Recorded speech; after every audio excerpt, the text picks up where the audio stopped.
بسم اللہ الرحمن الرحیم۔ السلام علیکم۔ اپڈیٹ اردو نیوز میں آپ کو خوش آمدید۔ ڈیلی کرونا اپڈیٹ ویڈیو کے ساتھ حاضر ہیں۔ دوستو، ویڈیو شروع کرنے سے پہلے آپ سے ایک چھوٹی سی گزارش ہے کہ اگر میرا چینل سبسکرائب نہیں کیا تو پلیز چینل سبسکرائب کر دیں اور ساتھ میں بیل کے بٹن کو بھی دبا دیں۔ ویڈیو شروع کرتے ہیں۔ آج 4/5/2020 بروز پیر وزارت صحت کے ترجمان ڈاکٹر محمد العلی نے ریاض میں daily corona update press conference کرتے ہوئے سعودی عرب میں مزید 1645 پازیٹیو کیسز کی تصدیق کی ہے، جو اب تک ٹوٹل تعداد 28,656 ہو چکی ہے۔ ان میں سے اب تک 4,476 مریض صحت یاب ہو چکے ہیں۔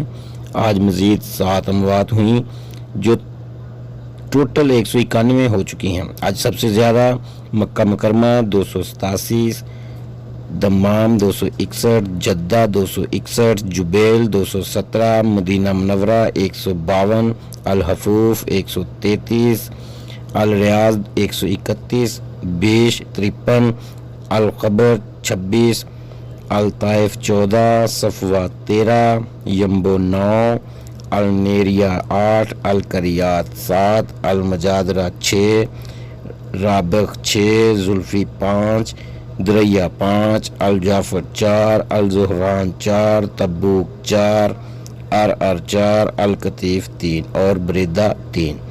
عالمی صورتحال پر نظر ڈالیں تو اب تک پوری دنیا میں 35,23,121 مریض ہو چکے ہیں، جن میں سے 11,30,996 مریض صحت یاب ہو چکے ہیں اور اب تک ٹوٹل 2,47,838 اموات ہو چکی ہیں۔